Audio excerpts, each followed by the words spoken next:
अस्मद्गुरुभ्यो नमः। काश्यपान्वयसञ्जातं तिरुवेङ्गडार्य सुपुत्रं कृष्णमार्य गुरुं वन्दे विविधशास्त्रसेवधिं సంగీత సేవధిం. ఈయన ఇంకో మేనమావ గారు ఆల్ ఇండియా రేడియోలో వైలిన్ విద్వాంసులుగా ఉండి చాలా ప్రఖ్యాతి వహించిన వారు. ఎందరెందరో పూర్వీకుల కార్యక్రమాలకి భరతవాక్యంగా ఉంటే తరువాతి వాళ్ళ కార్యక్రమాలకి నాంది ప్రస్తావనగా ఉన్న మహానుభావులైన సంగీత సాహిత్యాల్లో అద్భుతమైన ప్రావీణ్యం. వారి దగ్గర కూడా సాహిత్యంలో విశేషాలు సంగీతం ద్వారా తెలుసుకోవడం జరిగింది. ఇక్కడ మనం మాట్లాడుకుంటూ రథాన్ని గురించి చెప్పుకుంటున్నాం. అశ్వపూర్వ రథమధ్య అని చెప్పుకున్నాం. అక్కడ అయ్యవారి పేరు లేదేమిటండి?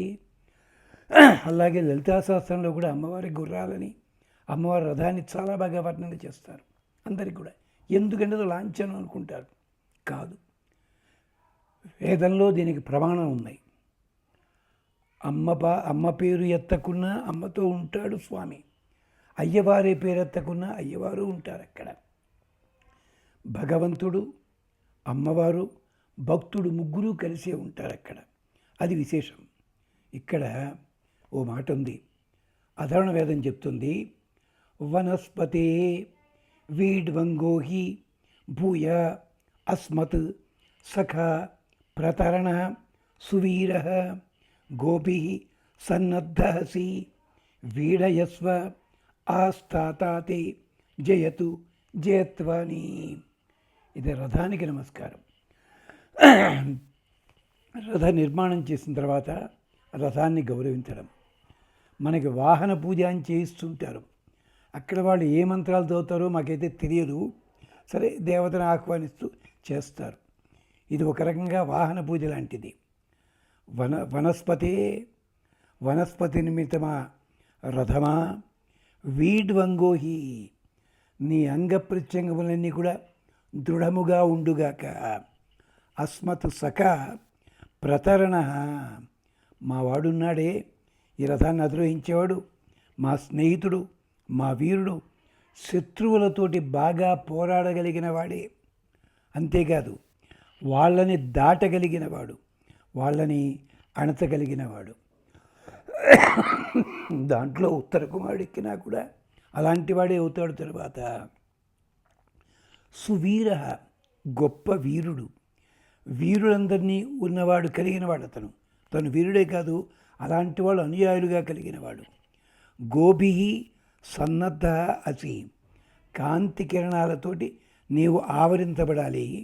అంతేకాదు, పశు సంబంధమైన, గో సంబంధమైన రజ్జువుల చేత నీవు బాగా గట్టిగా సంధిబంధాలు కట్టబడి ఉండవలసిన వానివి.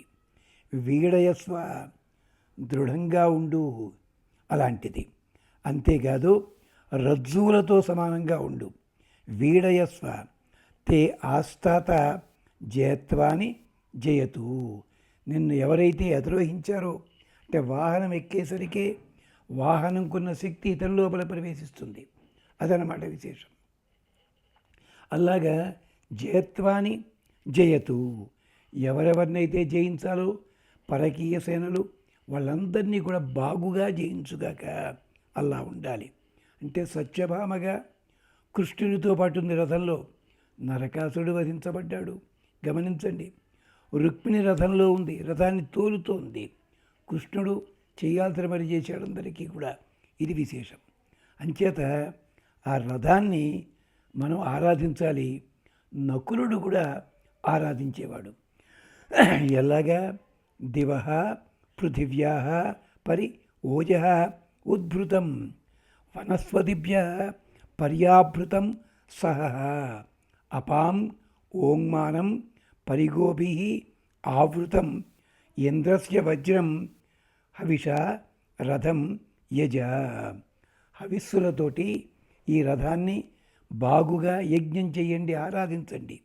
దివపదివ్య పరి ఓజ, దివి భువి ఈ రెండిటిని ఆవరించి ఉన్న ఓజ బలమేదుందో ఆ బలం ఈ రథంలో ఉన్నది. దానివల్లనే ఉద్భృతం నిలబడి ఉంది. వనస్పతిభ్య పర్యాభృతం సహ. వనస్పతులు, అడవులలో ఉండే మొక్కలు, ఓషధులు, వీటి బలమంతా కూడా దీని లోపల ఉన్నది. అపాంగ్ ఓంగ్మానం పరిగోభి ఆవృతం. నీటిలో ఉండే సారము, దిక్కులలో ఉండే బలము, ఇవన్నీ కూడా ఈ రథంలో ఉన్నాయి. ఇంద్రస్య వజ్రం. ఇంద్రుడి వజ్రాయుధము ఎలాంటిదో ఇది కూడా శత్రువులకి లొంగనిది. హవిష అంచేత హవిస్సులతోటి ఈ రథాన్ని యాగం చెయ్యండి. హవిష రథం యజ. అంతేనా? ఇలాంటి రథములతోటి ఒక్క రథం కాదు, కొన్ని వందల రథములతో కూడి ఉంటుంది. లక్ష్మీదేవి ఒక్కటే రథంలో కూర్చుంటుంది, ఆవిడ జయలక్ష్మి. అంతేనా? ఇంద్రస్య ఓజ. ఇంద్రుడి వజ్రాయుధము శక్తి దీంట్లో ఉంది. మరుతాం అనీకం. వాయుదేవత సంబంధించిన వాళ్ళందరూ కూడా సప్త మరుత్తులు. అనీకం అనుసరించి వచ్చే సేవకులు. మిత్రస్య గర్భ. మిత్రుడు అంటే నీకు కష్టం కలగకుండా చూచేవాడు. ఆ రథము యొక్క గర్భం అంటే రథికుడు కూర్చోడానికి కానీ నిలబడ్డానికి కానీ ఉండే చోటు. వరుణస్య నాభి. పాపపుణ్యాలన్నీ పరీక్షించగలిగిన లక్షణం ఏదుందో అలాంటి వరుణుడే దీనికి ప్రధాన కేంద్రంగా ఉంటాడు. వరుణస్య నాభి. సహ ఇమాం నో హవ్యతాతం జుషాణో దేవరథం ప్రతి హవ్యాగృహాయ. అలాంటి రథము యజ్ఞమే కాగా ఆ యజ్ఞము ఈ సేవకుడికి సర్వసంపదలు ఇచ్చుగాక, బలమునిచ్చుగాక. ఎంచేత యజ్ఞము వంటిదే రథము, రథమే యజ్ఞము. ఇది కూడా యజుర్వేదం చెప్తుంది. తన్ దేవానామసి. నువ్వు దేవతా స్వరూపమివి. సస్మితమం. నీలో అపవిత్రమైన స్థానం అంటూ ఏదీ లేదు. అది పప్రితమం. సకల ధాన్యములతో, భోగములతో, వీరులతో కూడినది. అది విశేషం. జుష్టతమం. చాలా ఇష్టమైన దానివి. వక్నితమం. అగ్ని వలె స్వచ్ఛముగా ఉండేదానివి. అలాంటి దానివి. దేవహూతమం. దేవతలందరినీ ఆహ్వానించేది. హవిర్ధానం. హవిస్సులు ధరించేదానివి. దృంహస్వ మాహ్వ. ఎప్పుడూ కూడా భంగము కావద్దు, తిన్నగా నిలబడు.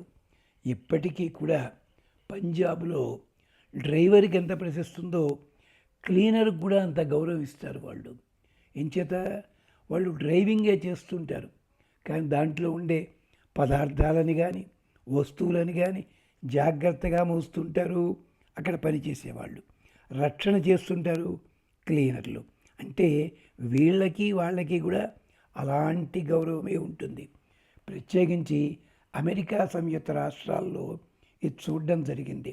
దాని మీద బయట బోర్డు మీద ఉంటుంది క్లీనర్లు ఎంతమంది, ఈ తర్వాత సామాన్లు ఎత్తే వాళ్ళు ఎంతమంది, వాళ్ళకి ఏదో పేరు ఉంది, మనకి సాధారణంగా ఉంటుంది అది. ఇలాంటి వాళ్ళ పేర్లు కూడా కొన్ని చోట్ల ఉంటాయి, ఏదో సంఖ్యన ఉంటుంది. వాళ్ళకి ప్రత్యేకించి గౌరవం ఉంటుంది. ఇది మనకి వేదాల్లోంచి వచ్చిన సన్నివేశం తీసుకున్నారు అది. అంతేనా? రథం విశేషం ఇంకా చాలా గొప్పగా ఋగ్వేదం చెప్తుంది. అదేమిటంటే పరిమాణం సుఖం రథం పరితః గంతారం. ఎక్కడికెక్కడికి వెళ్ళాలో అలా వెతుక్కుంటూ వెళ్ళగలిగింది ఇది. అంటే పోర్టబుల్ అండ్ కంఫర్టబుల్ అని చెప్పి అమ్మవారు సున్నితమైన సౌష్ఠవంతో ఉన్నావిడ. రథంలో కూర్చుంటే ఆ రథం పరిగెడుతుంటే అలసట కలుగుతుందా? లేదు, గర్భస్థ శిశువులే ఉంటుంది ఆవిడ. అంతేకాదు మధురాహనే త్రయ పవయ రథే. అంటే మధుయుక్తమైనటువంటి అందమైన ద్రవ్యాలున్న రథానికి 3 బలమైన చక్రాలు ఉంటాయి. అంటే ట్రైసికిల్ అంటున్నామే, అది అలాంటివి. కానీ పూర్వకాలంలో రథానికి 2 చక్రాలే ఉంటాయి. మధ్యలో ఓ చక్రం పొరపాటుని గుర్రాలకు అలసట వచ్చినా ఈ చక్రంలో ఒకటి ఇబ్బంది పడ్డా 3వ చక్రం ఆటోమేటిక్గా కిందకి దిగుతుంది. ఇప్పటికీ జపాన్ ప్రాంతాల్లో ఇలాంటి వాహనాలు ఉంటాయి. మనం స్టెప్ని అంటాం, కర్మగాలి అవల్లాగా, అదంతటా దాన్ని వస్తుంది. అమ్మవారి రథం అలాంటిది. ఇదేమిటి? అభివృతం విశ్వరూపం హిరణ్యశమ్యం యజతో బృహంతం. ఇది సూర్యుడి రథాన్ని వర్ణన చేస్తూ ఋగ్వేదం చెప్పిన మాట. అభివృతం ఎదురులేని సంచారం కలిగినది. అలాగే కృషణై విశ్వరూపం బంగారముతోటి పొదగబడినది, బంగారపు రంగు చిత్రణ కలిగినది, డిజైన్లు ఉన్నది. హిరణ్య శమ్యం బంగారు శంఖాలే ఆభరణాలుగా ఉన్నాయి గుర్రాలకి. బృహంతం చాలా ప్రౌఢమైనది, యజతం ఆరాధనీయమైనది. అంటే నకులుడు కూడా కేవలం రథాలు చూసుకుంటా అంటే వాటిని కూడా పూజా ద్రవ్యాల్లాగా, యాగద్రవ్యాల్లాగే చూసుకుంటాడనమాట. అది విశేషం.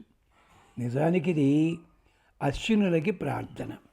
గుర్రాల్ని ప్రార్థించమంటే, లేదా రథాన్ని ప్రార్థిస్తున్నామంటే, అమ్మవారికి ప్రార్థిస్తున్నామంటే అశ్విని దేవతలకి. చేత అదే కదా మన రోగాన్ని పోగొట్టేది. అందుకని అంబులెన్స్ అంటాం. అది వాళ్ళ కోసం ప్రత్యేకించి ఏర్పాటు చేసింది. అది అంబులెన్స్ అని రాసేటప్పుడు అద్దంలో కనిపిస్తేనే సరిగ్గా కనిపిస్తుంది. ఎందుకని అది వెడుతుంటే ముందున్న వెహికల్స్కి అద్దంలో చూసుకుంటే ఇది వస్తోందని తెలవాలి. దానికోసం పెట్టారు ఆ నియమం అంతా. అలాంటిదన్నమాట. ఆను నావా మతీనాం యాతం పారాయ గంతవే యుంజాతాం అశ్విన రథం. ఓ అశ్వినులారా, లక్ష్మీదేవి మతీనాం గంతవే పారాయ, నీ భక్తులనందరినీ కూడా మంచివారుగా మార్చాలి. సముద్రాన్ని ఒడ్డుకి దాటించే పద్ధతి లోపల నావా నౌక రూపంలో ఉన్నట్టుగానే నా ఆయాతం, నీ రథాన్ని మా దగ్గరికి తీసుకురా, మా మనోరథాలు గట్టెక్కించు. రథం యుంజాతాం, రథాన్ని సంసిద్ధపరచు. నీవు రథం వస్తోందంటే మమ్మల్ని తీసుకొని వెళ్ళడానికి. మళ్ళీ పరాయి వాళ్ళని పొగడ్డం కాదండి. ఒకసారి 67లో కాలేజీకి స్కూల్కి వెళ్ళి సర్టిఫికెట్ తీసుకునేసరికి సాయంకాలం 4 అయిపోయింది. అప్పట్లో బస్సులు తక్కువ ఉండేవి. నేను ఎక్కడి నుంచి ఎర్నగూడెం అని చెప్పి చింతలపూడి వెళ్ళాలి. ఎక్కడి నుంచి కనీసం ఒక 60 మైళ్ళు ఉంటుంది. ఆ టైంకి బస్సు లేదు. రాత్రి 11ంటికి ఎప్పుడూ ఉంది. ఏం చేయాలి తెలియటల్లా. రోడ్డు పక్కన నిలబడ్డాను. అక్కడ ఏదది ఎర్నగూడెం అని చెప్పి నిలబడితే ఉన్నట్టుండి ఓ లారీ ఆగింది. లారీ ఆగితే వాడు ఎందుకు ఆగట్టి తాగడానికి అనుకున్నా. బేటా కిదర్ జానా అని అడిగాడు ఆ సర్దార్జీ. వాడికి కొంచెం భయం ఉండేది మాకు సింగులు అంటేను. చెప్పా చింతలపూడి వెళ్ళాలన్నా. అంటే ఏలూరు క్రాస్ కరికే జాతేనా జంగారెడ్డిగూడెం లైన్ మే అన్న. అవునన్నా. అంటే ఆవు ఆవు పైసే అంటున్నాను నేను. ఆవో బేటా అన్నాడు. నా సంచి తీసుకున్నాడు. క్లీనర్ని వెనకాల కూర్చోమని ఆడ కూర్చోబెట్టాడు. చింతలపూడి 1 గంట లోపల దింపేసి ఈ లోపల అడుగుతున్నాడు ఏదో నన్ను, ఏం చదువుతున్నాం ఏంటని చెప్పి. నాకు వచ్చిన హిందీలో మాట్లాడా. దిగిన తర్వాత నక్కో భయ్యా పితాజీకో బోల్దో నమస్కార్ బోల్కో పాపాజీకో అన్నాడు. వెళ్ళిపోయి ఏం చెప్పాలండి వాళ్ళని. అంటే సారథులైన వాళ్ళు కూడా 10 మందికి క్షేమం అప్పుడు మా అన్నయ్య చెప్పారు, లేదురా వాళ్ళు అలాగే ఉంటారు, ఎవరినైనా సరే ఎవరికైనా సాయం కావాల్సి వస్తే ఫ్రీగా చేస్తారు, అదే మళ్ళీ డ్యూటీలో వాళ్ళని మించిన వాళ్ళు లేరు అని చెప్పారు. అది చాలాసార్లు చూశాను అలాంటి సన్నివేశాలు. అది అందుకని ఈ రథాన్ని అలా నడిపించు, మీరు మా దగ్గరికి రండి అంటూ. అంచేత ఇది చేస్తుంటే అశ్వినులే అన్ని సంపదలు ఇస్తారు. మరి అమ్మవారు ఉంటే ఇక సంపద దొరకదా. నహ విశ్వ సౌభగాని ఆవహ. ఇది ఉషస్సుకి ప్రార్థన. ఓ ఉషాదేవి, నీవు అందమైన సూర్యకిరణాలనే గుర్రాలతో కలిసి వస్తున్నావు, మాకు అన్ని రకాల సౌభాగ్యాలు ఇవ్వమమ్మ. అశ్విన వర్తిరస్మద గోమదస్త్ర హిరణ్యవత్ అర్వాక్ రథం సుమనస నియచ్చతం. అస్మత్ వర్తి, త్రివర్తి సంయుతం అంటారు. 3 ఒత్తుల దీపం అని. వర్తి అంటే ఉండే భవనానికి పేరు. త్రివర్తి అంటే మాకు 3 అంతస్తులు 3 ప్రావరణలు కలిగిన భవంతి కావాలి అని. అంటే వేసంకాలం, శీతాకాలం, వర్షాకాలం మూడిటికి కూడా రక్షణ కలిగేది అర్థం. అలాగే మీరు మాకు ఇల్లు చూపించండి. ఆ గోమత్ ఎక్కడైతే గోవులన్నీ నివసిస్తాయో అలాంటి ఇల్లు ఇప్పించండి. అలాగే హిరణ్యవత్ హితము, రమణీయము, 10 మందికి క్షేమం కలిగించేలాంటి సంపదలు ఉండే ఇల్లుగా మాకు చేర్చిపెట్టండి. సమనస రథం అర్వాక్ నియచ్చతు, మాకు ఎదురుగా వస్తూ మాకు అభిముఖంగా వస్తూ మంచి రథాన్ని తీసుకురండి, శత్రు నిరాసనం చెయ్యండి ద్రప్స అంటారు. ఇది విశేషం. ఇంకా నకులుడి విశేషాలు ఇంకా కొన్ని ఉన్నాయి. అవి మళ్ళీ ఇంకో భాగంలో చెప్పుకుందాం. అంతవరకు స్వస్తి.